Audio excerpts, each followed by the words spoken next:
National Police nakatutok sa isinasagawang rally sa paggunita ng ika-40 anibersaryo ng EDSA People Power.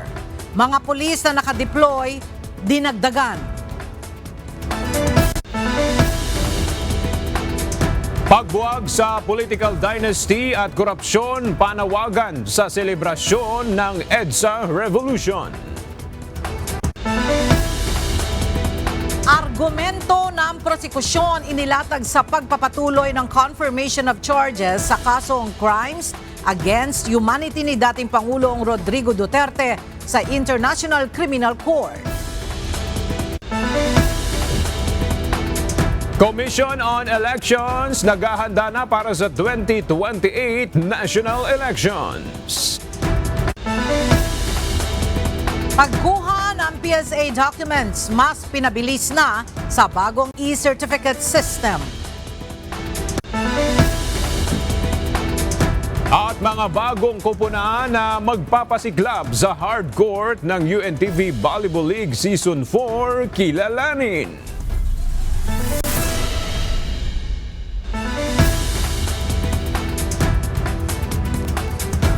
Magandang tanghali mga kasangbahay. Ngayon po ay araw na Miyerkules, February 25, 2025. Tayo po ay sabayang napapakinggan sa Radyo La Verdad 1350, ang UNTV Radio. At una sa mga balita ngayong tanghali. Dinagdagan pa ng Philippine National Police ang deployment sa ground para sa seguridad ng protesta kaugnay sa People Power Anniversary at Trillion Peso March ngayong araw. Ayon kay PNP Directorate for Operation Acting Director Police Brigadier General Rogelio Peñones, bagamat walang namomonitor na banta, mahigpit ang ginagawa nilang pagbabantay sa mga agitators na maaaring magsimula ng gulo sa pagtitipon. May report si Lea Ilagan live. Lea, kumusta na ang monitoring ng PNP sa mga lugar na pagdarausan ng protesta at meron bang naitala ng untoward incident sa oras na ito? Magandang tanghali sa iyo, Ella. Nananatiling payapa ang sitwasyon sa buong Metro Manila, partikular na sa mga lugar na pinagdarausan ng kilos protesta kaugnay ng People Power Anniversary at Trillion Peso March. Ayon kay Directorate for Operations, Acting Director Police Brigadier General Rogelio Peñones, wala pa silang namomonitor na banta kaugnay sa naturang aktibidad. Sa kabila nito, mahigpit pa rin iminomonitor ng PNP ang mga agitators na maaaring humalo at manggulo sa mga protesters. Pag ganito kasing activity, makikita naman natin na maraming grupo yung gustong tahimik. Ang binabantayan lang natin dito, yung ibang grupo na sabi ko nga na nag-agitate para magkaroon ng kaguluhan. So ito yung focus ng ating deployment, ito yung focus ng ating kapulisan na situate na hindi sila makagawa ng kahit anumang mga karahasan at mag-agitate doon sa ibang mga kasama. Mula sa mahigit sa 13,000 na pulis, itinaas ng PNP ang kanilang deployment sa mahigit 14,000. Kabilang sa mga lugar na binabantayan ng pulisya ay ang White Plains at People Power Monument, kung saan isasagawa ang ilang programa.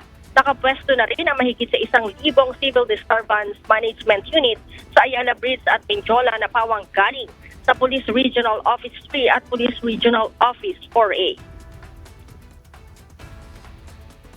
Ang presensya ng miyembro ng Philippine National Police sa mga nasabing pagtitipon ay may kaugnayan sa kaayusan at kaligtasan ng lahat. Nililinaw po ng Philippine National Police, pangunguna ni Chief PNP General Natates, na ginagalang ng Philippine National Police ang peaceful assembly. At sinasabi po niya na kaugnay ng peaceful assembly ng nasabing mga pagtitipon ay pinatutupad ito dahil sa public safety. At kaugnay din ito, sinasabi po ng ating Chief PNP na kung may paglabag sa harap na magaganap, sa harap mismo ng ating miyembro ng Philippine National Police, patutupad po ang batas without bias. Bukod dyan, Ella, mayroon din naka-standby na medical teams, ambulansya at fire truck sa lugar. Naka-standby din ang mobile jail ng Bureau of Jail Management and Penology na siyang pagsasakyan sa mga mahuhuling manggugulo. Samantala, Ella, bukod sa mga pulis sa ground, aktibo rin na nakamonitor ang ilang matataas na opisyal ng PNP sa kanilang command center. Sa pamamagitan ng mahigit sa 300 CCTV sa Metro Manila, bantay sarado ang bawat sulok kung saan may pagtitipon na ng mga nagsasagawa ng protesta. Bukod sa mga CCTV, magpapalipad din ng drone ng PNP para matiyak na walang makalulusot na magtatangkang manggulo sa pagtitipon. Muli namang nanindigan ng PNP na magpapatupad sila ng maximum tolerance. Nasa 30,000 ELA na participants ang inaasahan ng PNP na dadalo sa protesta mula sa 3 grupo ng mga protesters na kinabibilangan ng Tindig Pilipinas, Siklab at Trillion Peso March Movement. Ella? Alright, maraming salamat, Lea Ilagan. Binigyang diin din ng Philippine Coast Guard o PCG na sila ay nananatiling apolitikal at ang kanilang mga tauhan ay patuloy na maglilingkod ng may profesionalismo, disiplina at integridad. Ito ang ginawang pahayag ni PCG Commandant Admiral Ronnie Hill Gavan sa pagdiriwang ng ika-40 anibersaryo ng EDSA People Power Revolution ngayong February 25, 2026. Sa official statement ni Gavan, sinabi nitong naninindigan sila sa pagtataguyod ng karapatan sa mapayapang pagtitipon at malayang pagpapahayag na siya namang nakapaloob sa konstitusyon at nagpapalakas sa demokrasya ng bansa. Nag-deploy ang PCG ng mga tauhan upang masiguro ang public safety, maritime security at emergency readiness sa lahat ng lugar na sakop ng kanilang jurisdiksyon. Ito ay sa mahigpit na koordinasyon kasama ang Philippine National Police at iba pang ahensya ng pamahalaan upang mapanatili ang kapayapaan at kaayusan habang iginagalang ang naturang pagtitipon. Nagtipon-tipon ang iba't ibang grupo sa EDSA People Power Monument para sa komemorasyon ng ika-40 anibersaryo ng People Power Revolution. Kasabay ng pagsariwa sa isang yugto ng kasaysayan ng bansa, may mga panawagan rin ito para sa kanya-kanyang sektor. Mula sa EDSA People Power Monument, ang detalye sa report ni Evan Alvarez live. Evan, ano ang mga issue sa bansa na ipinananawagan ng mga militanteng grupo? Ella, pagpasa sa anti-political dynasty bill at pagbuwag sa korupsyon, ilan yan sa pinakamalalakas na panawagan ng mga grupong nagmarsya papunta dito sa EDSA People Power Monument. Bago pa lamang ang alas 8 ng umaga ay nag-ipon-ipon na ang mga iba't ibang militanteng grupo sa EDSA Shrine sa EDSA Ortigas. Mula Ortigas, nagmarcha ang mga ito papunta sa People Power Monument sa EDSA White Plains sa Quezon City. Nag-aalay ng bulaklak at nagsalita ng kanilang panataas sa harap ng bantayog. Isinigaw rin ng mga ito ang kanilang pagkadismaya sa mga nangyayaring krisis ngayon sa bansa. 40 years na po, pero andito pa rin tayo sa kalsada. Kaya ang tanong, bakit ganito? Nabigo ba ang revolusyon? Kasama sa kanilang panawagan ang pagpasa ng anti-political dynasty bill. Anila kung maisa batas, isa ito sa magiging daan upang wakasan ang korupsyon na kasalukuyan nangyayari ngayon sa pamahalaan na nag-ugat sa mga magkakapamilyang nananatili at nanunungkulan ngayon sa gobyerno. Hanggang ngayon po, 40 taon na ang nakaraan, nandito pa rin ang korupsyon, nandito rin po ang paghihirap ng bayan. Kaya importante po na maipasa na po ang anti-dynasty bill dahil ito po ang isa sa mga solusyon para tuldukan na po ang masabi po nating korupsyon dito sa ating bansa. Para sa iba pang militanteng grupo, isinisigaw nila ang taas sahod, pagwawakas sa contractualization, pagpapanagot sa mga sangkot sa flood control scandal, paglitis kay Vice President Sara Duterte at accountability mula naman kay President Ferdinand Marcos Jr. Kaninang alas 11 ng umaga, binuksan na ang booths kung saan mga interactive activities ang makikita upang muling ipaalala sa publiko ang nangyari noong 1986. Habang mamayang alauna ng hapon naman sisimula ng pre-program bago ang mismong programa mamayang alas 3 ng hapon. Ela ngayon, sarado na itong kalsada sa White Plains, Quezon City. Ang isang bahagi ay gagamitin para dun sa mismong program kung saan ngayon ay kasalukuyang nag-iensayo na yung mga performers. Habang ito naman kinatatayuan natin na kabilang bahagi ng kalsada ng White Plains ay para naman sa daanan ng mga tao at para sa mga sasakyan ng mga otoridad na nagbabantay para dito sa seguridad sa paligid. Yan muna ang update mula dito sa Quezon City. Balik sa inyo dyan, Ella. Evan, ano yung prominente na nakukita mo dyan ngayon, yung mga pinakamaraming grupo at kumusta din ang daloy ng trapiko dyan? Ella, kanina ang mga prominenteng tao nakita natin ay yung grupo ng PNP Pilipinas. Nandyan yung mismong apo ni dating Pangulong Cory Aquino, si Kiko Aquino D. Nandito din yung grupo ng Akbayan Party List. Nandito si Representative Chel Jokno at si Representative Percy Santana. Maging ang Liberal Party kasama sina Erin Tanyada at ang mamayang Liberal Party List Representative Leila De Lima. Dito nakiisa sila sa paggunita ng ika-40 anibersaryo nitong EDSA People Power Revolution. Bukod sa kanila, nandito din yung grupo ng mga estudyante, iba't ibang sektor ng mga militante grupo, mga guro at mga manggagawa. Yan mula dito sa EDSA White Plains, Ella. Yung daloy ng trapiko, Evan, kumusta?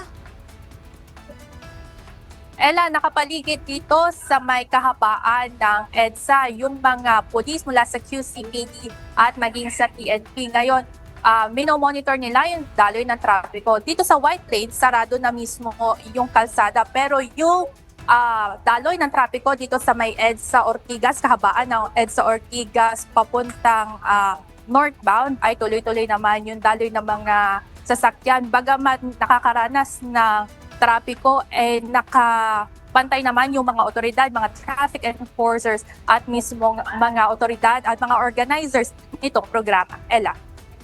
Alright, maraming salamat, Evan Alvarez. Naghahanda na ang Commission on Elections o COMELEC para sa 2028 national o presidential elections. Kabilang sa kanilang preparasyon ang pagbalangkas ng terms of reference para sa secured electronic transmission. Ang detalye ihahatid ni Dante Amento live. Dante, may gagawin bang pagbabago sa sistema ng magiging botohan hanggang sa pagbibilang para sa 2028 elections?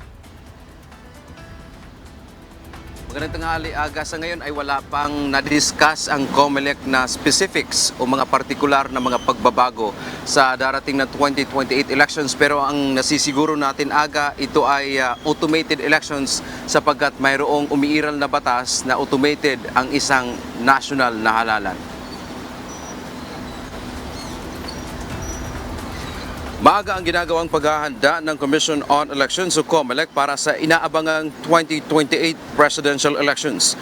Kaugnay nito ayon kay Commissioner Ernesto Ferdinand Maceda Jr., chairperson ng steering committee, sa susunod na buwan ay babalangkasin na nila ang Terms of Reference o TOR para sa secured electronic transmission na gagamitin sa halalan. Sa TOR, ilalatag ng COMELEC ang kanilang tinatawag na wish lists o gusto nilang features o kakayahan ng transmission. Sa Abril naman ngayong taon ay gagawin ang Voters Fair. Dito ay mag-iimbita ang COMELEC ng mga kumpanya na gumagawa ng iba't ibang teknolohiya patungkol sa halalan. Kabilang ito sa mga susuruin ng komisyon kung papasaba sa kanilang hinahanap na kakayahan para sa eleksyon.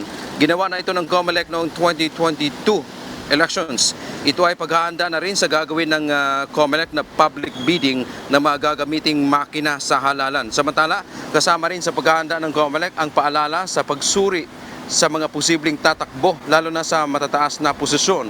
Dapat mayroon anyang discernment ang publiko sa mga ang mga botante sa mga tatakbo kung sino ang mga nararapat. Patuloy na babantayan ng komisyon ang paggamit ng social media sa mga propaganda sa halalan.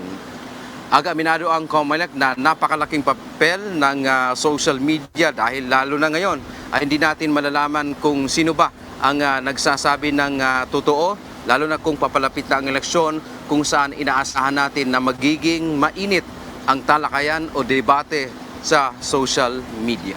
Yan man ang ating update mula dito sa Maynila. Balik sa iyo, Aga. Maraming salamat, Dante Amento. Nagsasagawa na ng investigasyon ng Philippine Navy sa mga nagpakilalang dating miyembro ng Philippine Marine Corps sa sinasabing naging bagman na nag-deliver ng pera kay Pangulong Ferdinand Marcos Jr. at iba pang matataas na opisyal ng gobyerno. Ayon sa Philippine Navy, base sa kanilang validation, 4 sa mga ito ang nakumpirma hindi naging miyembro ng Philippine Marine Corps. Mula sa Camp Aguinaldo, may report si Ryan Lacanlale live. Ryan, ito bang mga humarap sa press conference kahapon ay mga aktibong miyembro pa ng Navy?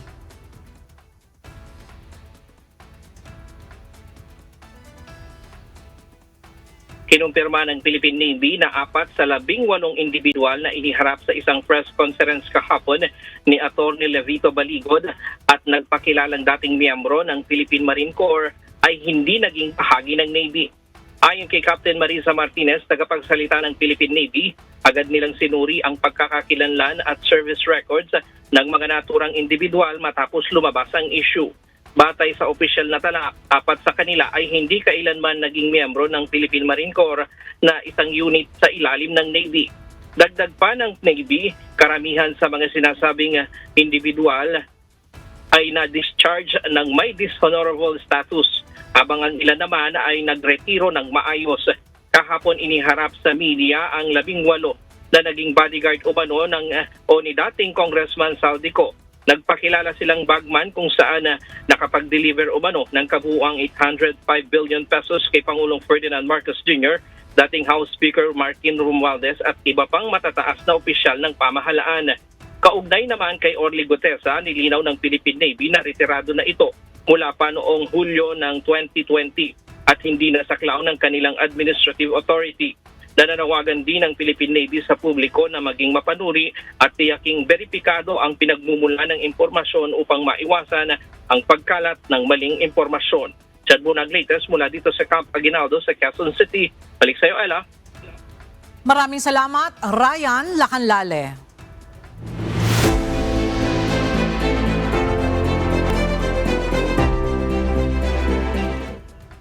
Sa pagpapatuloy ng confirmation hearing sa International Criminal Court kaugnay ng Crimes Against Humanity ni dating Pangulong Rodrigo Duterte, inisa-isa ng mga prosecutor ang umano'y mga co-perpetrators ni Duterte at ang tinaguriang PRRD list o kill list.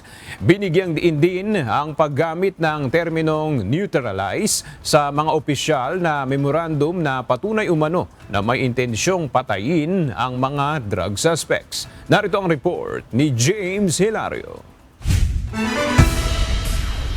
Sa ikalawang araw ng Confirmation of Charges hearing sa International Criminal Court o ICC Pre-Trial Chamber 1, sumentro ang paglalahad ng prosecution sa umano'y pagkontrol ng kapangyarihan ng gobyerno na nagpatupad ng madugong war on drugs sa ilalim ng administrasyon ni dating Pangulong Rodrigo Duterte.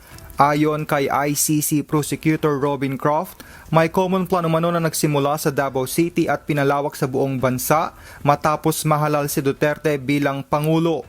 Mr. Duterte is an indirect co-perpetrator of the alleged crimes because first, he agreed to a common plan to neutralize alleged criminals. Second, he and his fellow co-perpetrators jointly controlled a structure of power. The co-perpetrators controlled the executive, they controlled the police, they controlled the Drug Enforcement Agency, the National Bureau of Investigation, and the Department of Justice. And they used a plan to neutralize alleged criminals through violent crimes. Tinukoy ni Croft na kabilang sa umano'y mga co-perpetrators noong panahon ni Duterte bilang mayor ng Davao City sina Ronald De La Rosa, Vicente Danao, Camilo Cascolan, Christopher Bongo, Dante Gueran at Vitaliano Aguirre II na nang maitalaga sa mataas na posisyon ay lalo umanong nagpalawak ng operasyon. Binigyang diin din ng prosecution ang paggamit ng terminong neutralize sa Command Memorandum Circular No. 1 na inilabas sa unang araw ni Duterte sa Malacanang. While on its face, this word may be open to interpretation, insider witnesses provide evidence that within law enforcement within the Netherlands, within the Philippines, forgive me, to neutralize meant to kill. And notably, one insider witness explained the significance of the use of this word neutralize in this command memorandum, and that's tab 54. And the witness stated as follows, quote, "They used the word neutralize to emphasize the kill order of President Duterte, because that is the promise of President Duterte even before the campaign." Ayon sa prosecution, ang terminong ito ay may partikular na kahulugan sa loob ng law enforcement na nagpapatibay sa paratang na may intensyon na pumatay ang administrasyon. Isa sa mga pinakabinigyang pansin ang PRRD list na umano'y naglalaman ng mga target na kalaunan ay napatay. By Mr. Duterte, who also publicly offered perpetrators rewards for killing. Your Honours, to sum up the significance of the PRRD list, I turn to the words of another insider witness, and this is tab 54. Quote, "This list was used by the police in their operations. And if you are in the list, you will be the subject for police operations. And most of the time, the people on the list are killed. So basically, the PRRD list is a dead list." And Mr. Duterte publicly paraded this PRRD list on multiple occasions. Ayon kay Jeremy, higit 100 pangalan ang nasa listahan at bawat pagkakamarka o pagkaka-cross out ng pangalan ay katumbas ng pagkamatay. Binanggit din ang kaso ng 17 anyos na si Kian de los Santos na naging simbolo ng pagtutol ng marami sa drug war. It's worth pausing here, taking a step back and reflecting on what we are seeing and what we are hearing. This is the President of the Philippines, the Commander-in-Chief, the most powerful man in the Philippines. He's pointing directly at the crowd and he is telling them to kill someone else's child. Kill them not because they are an alleged drug lord, not even an alleged criminal, but simply because they may have an addiction to drugs. Iginiit ng prosecution na ang mga pagpatay ay hindi lamang hiwalay na insidente kundi bahagi ng isang malawak at sistematikong pag-atake laban sa mga sibilyan na ipinatupad umano bilang state policy.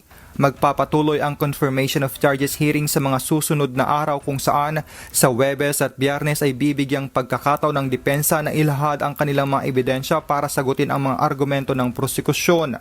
Pagkatapos nito ay may hanggang 60 araw ang mga hukom upang magpasya kung may sapat na batayan nga ba upang tuluyang litisin sa mga kaso ang dating Pangulo. James Hilario, UNTV News and Rescue, The Hague, the Netherlands. Diyos ang aming sandigan, serbisyo publiko ang aming pinahahalagahan.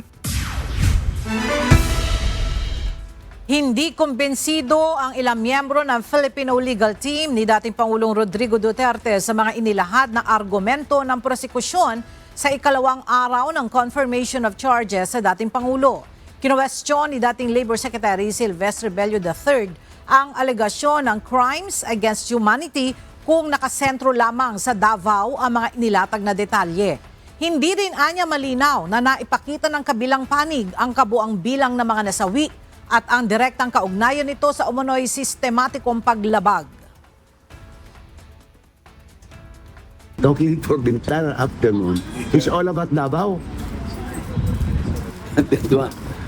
They did not even show the figure of those allegedly killed and those killed as a result of drug addiction. Hindi convincing. Crime against society, humanity, all Davao. Samantala, inihayag naman ni former presidential spokesperson Salvador Panelo na board siya sa confirmation of charges hearing dahil inuulit lamang anya ng prosekusyon ang mga paratang na matagal nang sinagot ng kampo ni Duterte. Giit ni Panelo, nakabatay lamang sa hearsay at hindi pa napapatunayang alegasyon ang mga ebidensyang inilahad kaugnay ng Oplan Double Barrel at Oplan Tokhang.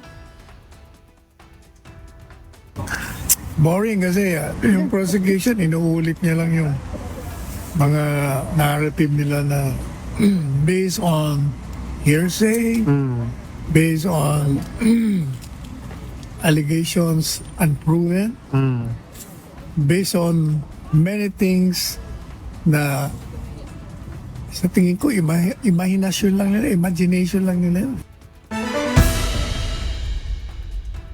Nais makasama at makausap ni VP Sara Duterte ang kanyang ama na si Rodrigo Duterte habang isinasagawa ang confirmation of charges laban dito sa International Criminal Court. Samantala, pinayuhan din ng pangalawang Pangulo sina Senators Ronald De La Rosa at Bongo na maghanda matapos mabanggit ang kanilang mga pangalan bilang mga co-perpetrators sa naturang kaso. Narito ang report ni Jed Neresina. Hindi personal na napanood ni Vice President Sara Duterte ang confirmation of charges ng kanyang amang si dating Pangulong Rodrigo Duterte sa International Criminal Court.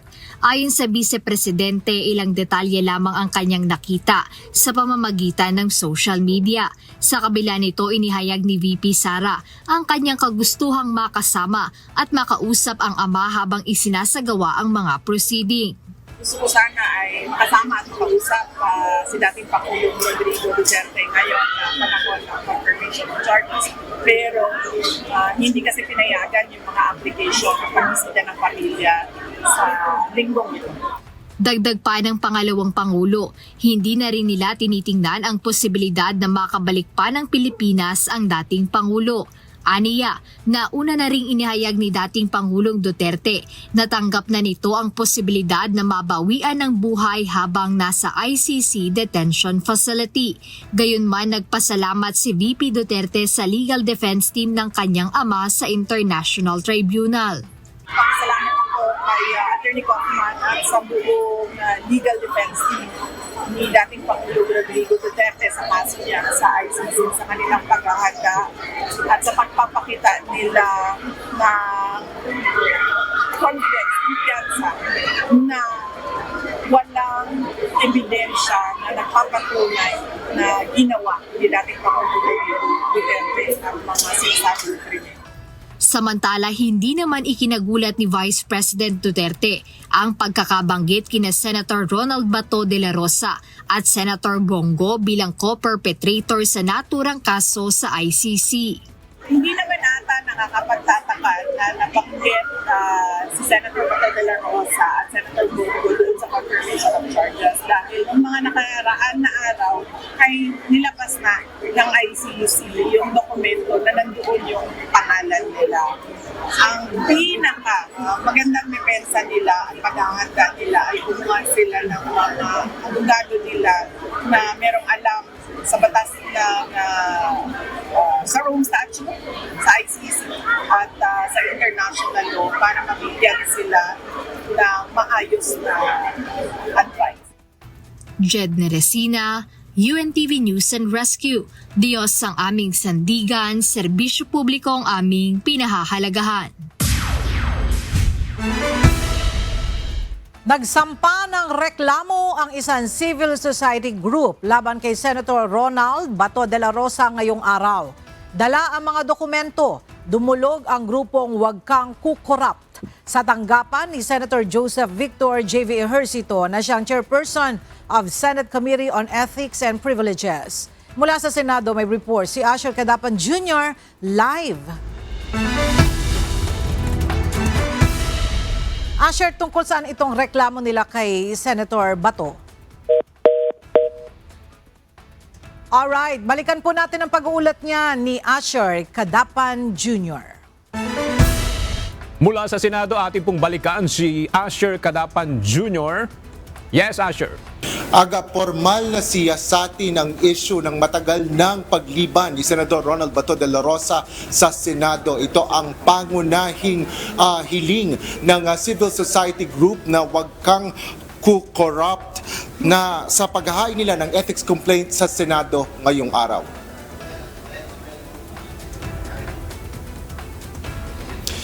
Personal na inihain ni dating Finance Undersecretary Professor Shelo Magno ang co-convenor ng grupo ang formal na reklamo sa Senate Committee on Ethics and Privileges.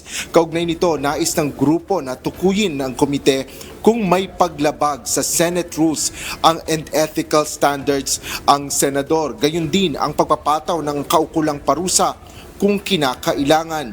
Ayon kay Magno, kung siya ang tatanungin, dapat suspindihin ang sweldo ni Senador Bato at ang operasyon ng kanyang opisina. Anya, ito ay isang uri ng paggastos ng pera ng bayan na wala namang pinatutunguhan. Ang sinasabi lang po natin ay mag-discuss ito at magkaroon nga po ng sanction. Hindi po natin alam kung may malinaw na rules na dito sa Senado sa mga ganitong pagkilos, pero ang hinihiling po natin ay sana magkaroon ng malinaw na sanction katulad ng mga ordinaryong manggagawa na nagkakaroon ng sanction kapag hindi ginagawa ang trabaho. Dapat po nag-apply din yan sa mga leader natin sa pamahalaan. Aga ang ethics or Senate Committee on Ethics complaint ay nagsimula na ring magdinig ng ilan pang mga reklamo na inihain nga sa komite at wala pang kinukumpirma si Senador J.V. Ejercito, siyang chairperson ng Senate Committee on Ethics and Privileges, kung ano yung mga kaso na uunahin kaugnay nga doon sa mga naihain na sa kanilang komite. Yan ang latest dito sa Senado. Balik sa'yo, Aga. Okay, maraming salamat, Asher Kadapan Jr. Mas magiging mabilis at ligtas na ang pagkuha ng mga dokumento sa Philippine Statistics Authority o PSA. Ito ay sa pamamagitan ng e-certificate service para sa application ng civil registry documents. At para sa detalye, makibalita tayo kay Mia Alonzo live. Mia, anong magiging pagkakaiba ng e-certificate sa tradisyonal na ini-issue'ng mga dokumento ng PSA at anong proseso para makakuha nito? Magandang tanghali, Ella. 100% digitalized na itong mga e-certificate at ikukumpara natin doon sa traditional na physical na papel na tumatagal ng halos 1 linggo hanggang 2 linggong paghihintay para ma-deliver. Ayon sa Philippine Statistics Authority, 24 to 48 hours lamang ay maaari nang ma-access ng publiko ang kanilang mga dokumento. Bunsod ng lumalaking demand sa mga eskwelahan, kumpanya, bangko at insurance firms at para na rin sa target na paperless transaction, nag-shift na sa digitalized service ang application sa lahat ng civil registry documents ng Philippine Statistics Authority. Kung dati physical document ang inire-request na tumatagal ng ilang linggo para ma-deliver, ngayon maaari nang magkaroon ng access digitally ang publiko na beneficial lalo na sa mga aplikante. Inaasahang unang mag-a-adapt ng teknolohiya ang mga paaralan sa pag-integrate ng PSA e-cert sa student portals. Maaari nang mag-finalize ang student list ng mas maaga dahil mawawala na ang logistical burden ng physical documents. Para sa proseso, maaaring mag-request ang mga aplikante ng digital certificate sa psahelpline.ph. Pagkatapos, i-process at i-authenticate ng PSA ang record, i-digitalize ito at i-upload sa secure e-cert portal. Makakatanggap ang aplikante ng digital file na may unique reference number at QR code na maaaring i-share sa paaralan, employer o iba pang stakeholder. Ella, tiniyak din ng PSA na 100% secure ito at tamper-proof dahil din sa multi-layer authentication. Kaya naman ngayong araw maaari na, dahil binuksan na ito ng PSA ngayong araw, inilunsad na maaari nang mag-apply ang publiko para sa kanilang digitalized e-certificate. At yan muna ang update mula dito sa Quezon City. Balik sa iyo, Ella. Maraming salamat, Mia Alonzo.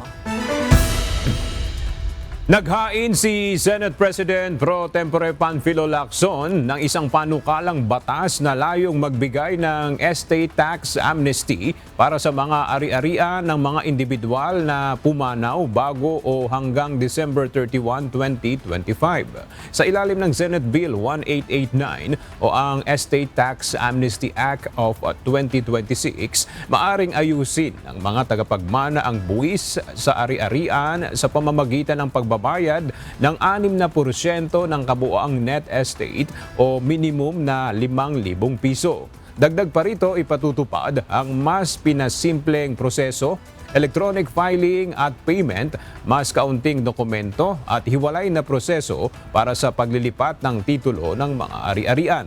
Layunin ng panukala na palawakin ang tax base, pabilisin ang koleksyon ng kita ng pamahalaan at buhayin ang mga nakatiwangwang na ari-arian upang muling maging produktibo sa ekonomiya. Natapos na ng Department of Public Works and Highways ang ginawang pagpapalawak ng drainage system sa bahagi ng Gregorio Araneta Avenue sa Quezon City. Kaninang umaga, personal na ininspeksyon ni Secretary Vince Dizon ang naturang flood mitigation project. Mula sa Quezon City, ang detalya hatid ni Benedict Samson live. Benedict, yan bang proyekto ay sigurado nang makapipigil sa pagtaas ng tubig sa Araneta Avenue tuwing may malakas na ulan? Ayon kay Public Works and Highway Secretary Vince Dizon, kung hindi man tuluyang maistay yung baha, ay at least hindi umabot sa lagpas tao na level ng tubig ng baha ang maranasan ng mga motorista dito sa Araneta Avenue. Bukas na Gregorio Araneta Avenue sa Quezon City matapos ang konstruksyon ng pinalaking drainage system sa naturang lugar. Ayon kay DPWH Secretary Vince Dizon, halos triple mula sa dating sukat ang inilaki ng bagong drainage system dito sa lugar. So, pinagaki natin yung existing, tapos dinagdagan natin ng isa pa. So makikita nyo, dalawa na yan. No? Isa ditong malaki na 1.5 meters, isa pang, tapos so dalawang 1.5 meters. So times 3 na ngayon yung laki ng drainage dito. So hopefully malaki yung mababawas nito sa baha. Samantala, sa bahagi naman ng E. Rodriguez ay uumpisahan na rin ng ahensya ang paglalagay ng drainage system sa lugar upang dumugtong naman sa natapos ng proyekto sa G. Araneta Avenue. Plano rin ng DPWH na maglagay ng pumping station sa San Juan River upang nang sa ganoon ay hindi maging matagal ang paghupa ng tubig ng baha sa G. Araneta Avenue. So pampadagdag din yon. So malaki na yung drainage, tapos magdadagdag tayo ng pumping station para mas mabibilis pa yung daloy ng tubig, para mas mabilis mawala. Kasi dati hindi kang mataas yung baha dito. So 6 na oras mahigit bago bumaba yung tubig dito.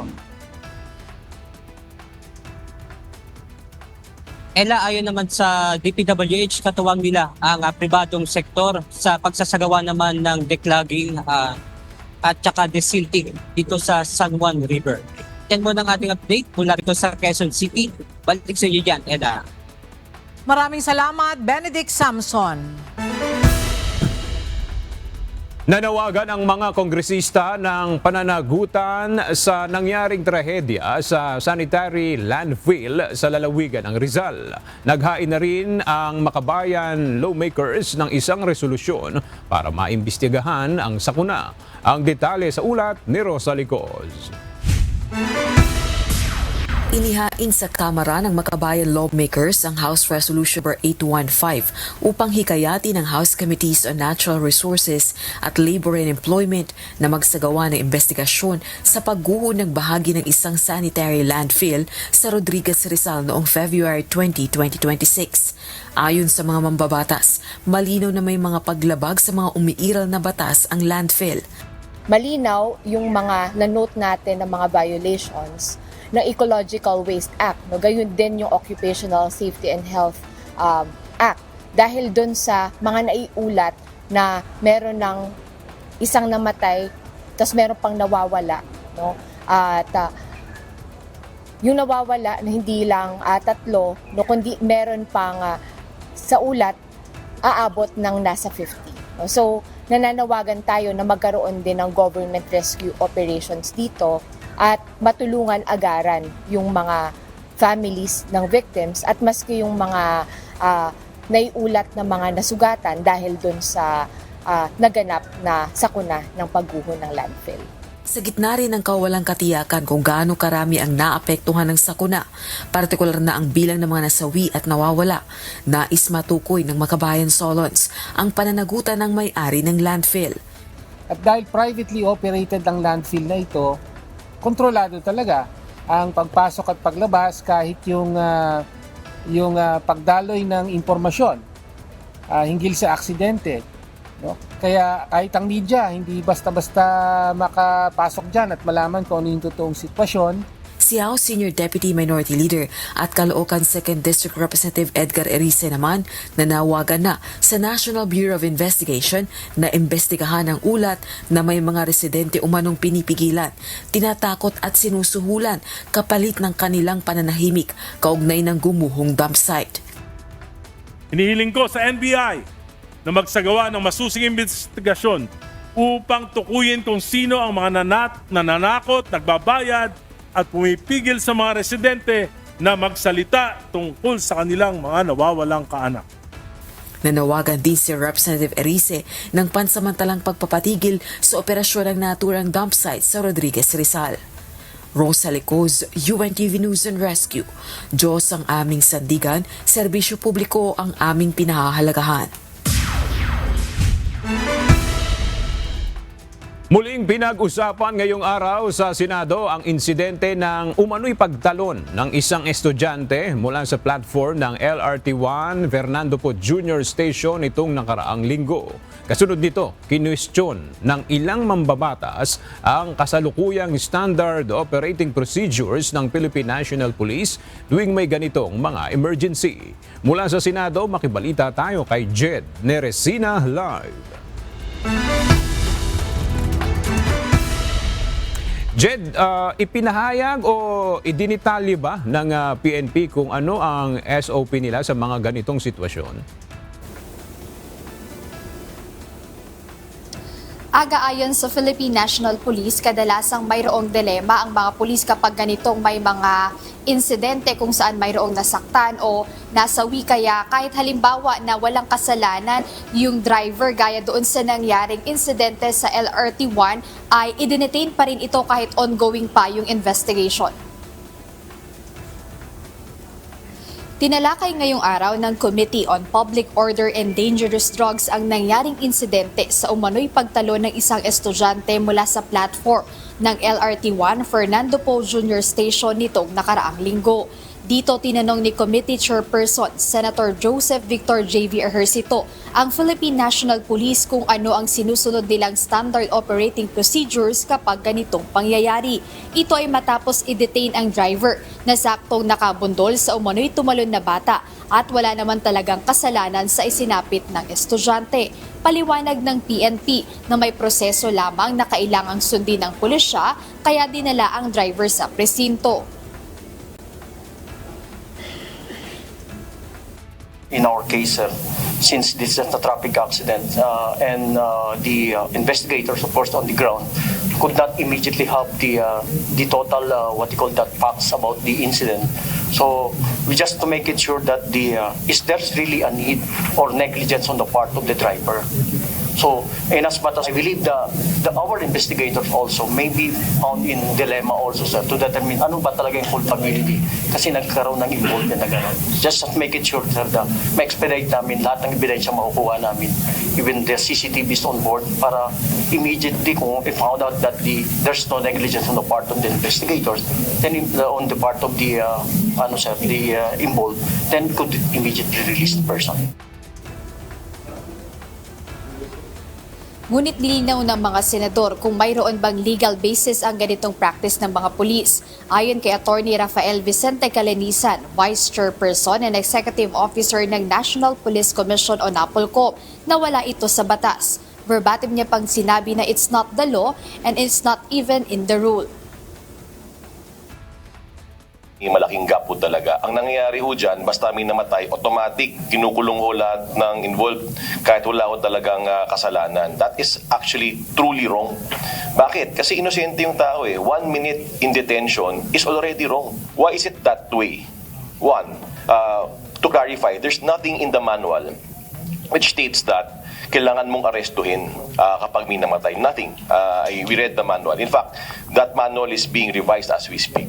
Ano na yun, Commissioner? It was just a practice. Wala talaga, not in the manual, wala ho siya. None, sir.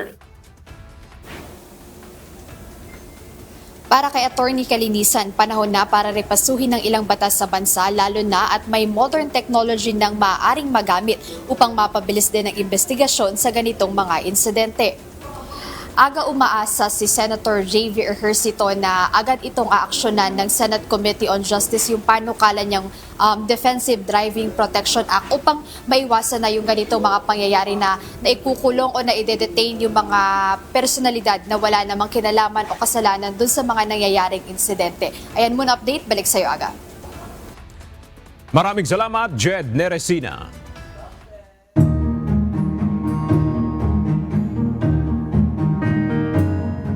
Nagsimula na ngayong umaga ang ASEAN Economic Meeting sa Iloilo City. Kasama sa mga pag-uusapan ng mga delegado ang mga trade agreements ng ASEAN countries at economic security ng rehiyon. Ang detalye sa report ni Lalaine Moreno live. Lalaine, sino-sino ba ang mga dumalo dyan sa pagpupulong? Ilang mga economic ministers at delegates mula sa ASEAN member states at dialogue partners ang dumalo sa ASEAN meeting sa Iloilo. Kabilang dito ang mga bansang Brunei Darussalam, Cambodia, Indonesia, Laos, Malaysia, Myanmar, Pilipinas, Singapore, Thailand at Vietnam. Kasama din ang mga dialogue partners mula China, Japan at South Korea. Pinangunahan ito ng Department of Trade and Industry. Ngayong araw, magkakaroon muna ng roundtable discussion patungkol sa ASEAN economic security. Bukas hanggang sa Biyernes, pag-uusapan naman ang 49th meeting of the High-Level Task Force on ASEAN Economic Integration. Ayon kay Department of Trade and Industry Undersecretary Alan Hepte, pangunahing pag-uusapan dito ang mga trade agreements ng mga ASEAN countries upang tuloy-tuloy pa rin ito sa kabila ng mga hamong kinakaharap ng ASEAN. Isusulong din dito ang Free Trade Agreement sa pamamagitan ng ASEAN at Canada at mapaigting pa economic relations ng ASEAN sa ibang bansa. Ayon pa kay Yusek Hepte, isinusulong dito ang digital economy na makakatulong sa negosyo at services ng ating bansa. Malaking pagkakataon din ito para ma-promote ang turismo ng Iloilo sa ASEAN countries. Pagkatapos ng Iloilo, susunod naman na idaraos ang ASEAN Senior Level Committee on Financial Integration Task Force on Sustainable Finance meeting sa Boracay sa darating na March 5 hanggang 6. Yan muna ating balita. Balik sa iyo, Ella. Maraming salamat, Lalaine Moreno. Mas pinaigting pa ang operasyon laban sa mga illegal na muffler sa lalawigan ng Cebu.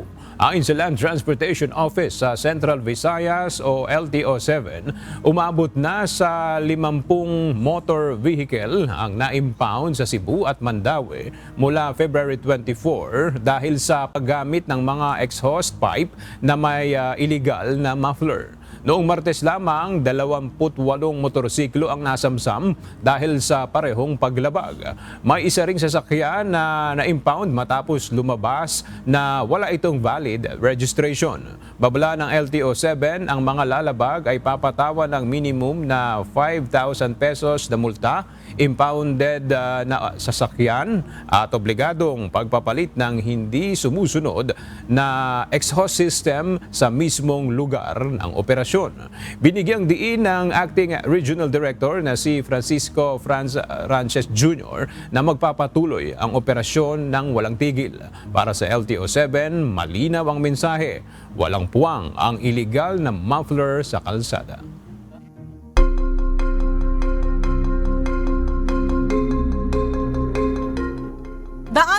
individual kabilang ang ilang dayuhang turista ang pansamantalang inilikas matapos ang matinding pagbaha sa ilang distrito ng Bali at sa kabisera nitong Denpasar dulot ng malakas na ulan na nagsimula pa noong Lunes ng gabi.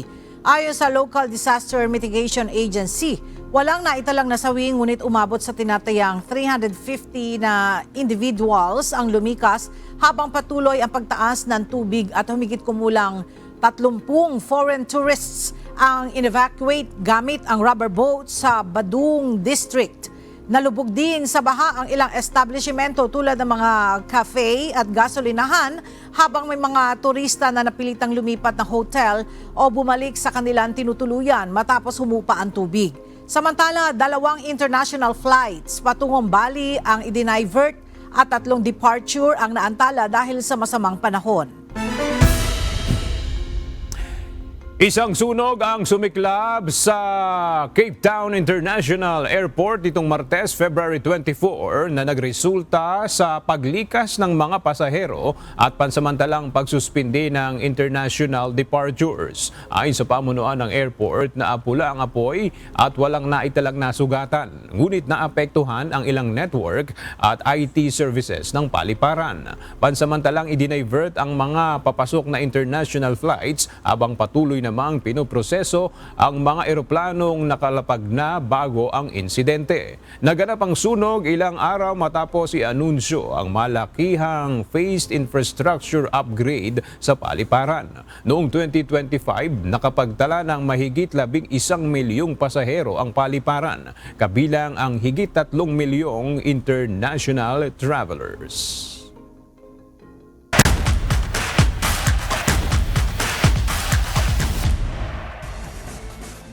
Sa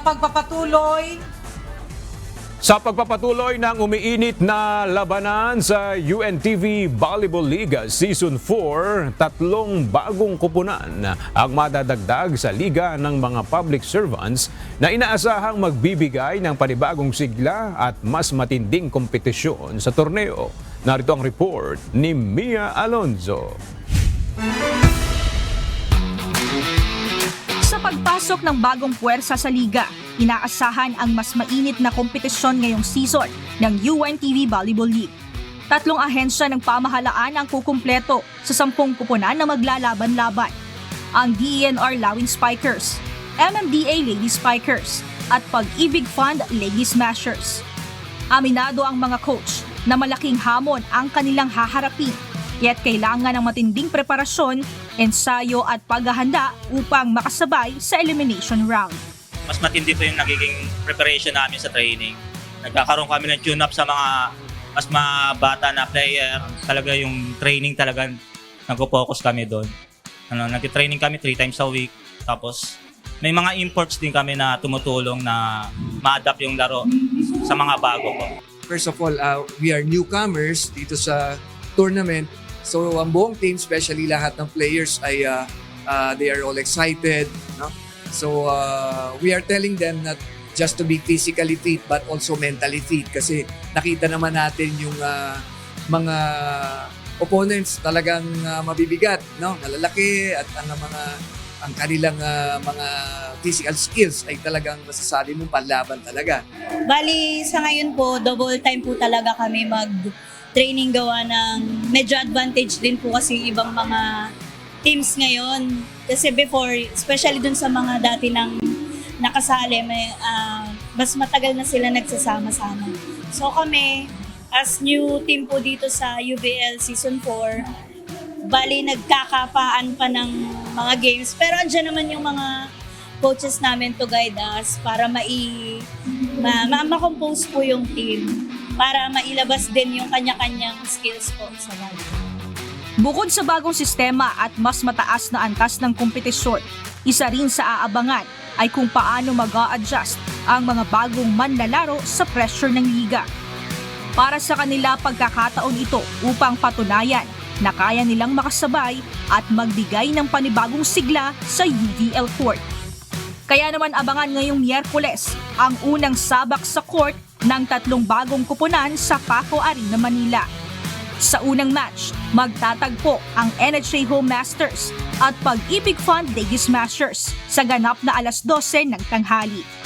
Susundan ito ng paghaharap ng PhilHealth Health Insurers at DFA emissaries ng alas 2 ng hapon.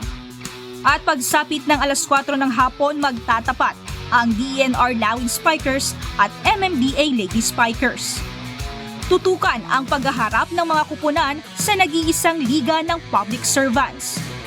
Abangan ang exciting volleyball action via live streaming sa Facebook at YouTube channel ng UNTV Sports.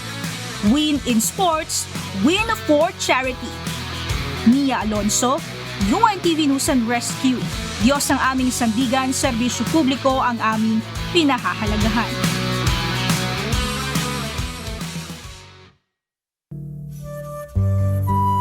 At sa ating pong iiwang mga salita ng Diyos na ating sandigan mula sa aklat ng unang Korinto, Kapitulo 1, versikulo 27, na nagsasabi, "Kundi pinili ng Diyos ang mga bagay na kamangmangan ang sanglibutan upang hiyain niya ang mga marurunong, at pinili ng Diyos ang mga bagay na mahihina ng sanglibutan upang hiyain niya ang mga bagay na malalakas."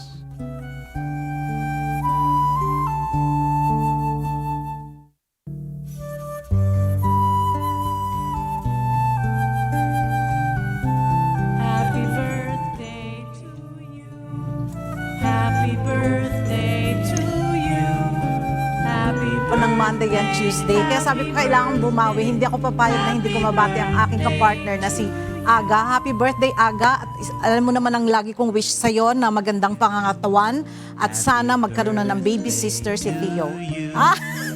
Happy birthday. At sa pagbati po, ito man po ay kumain pa ng airtime talaga.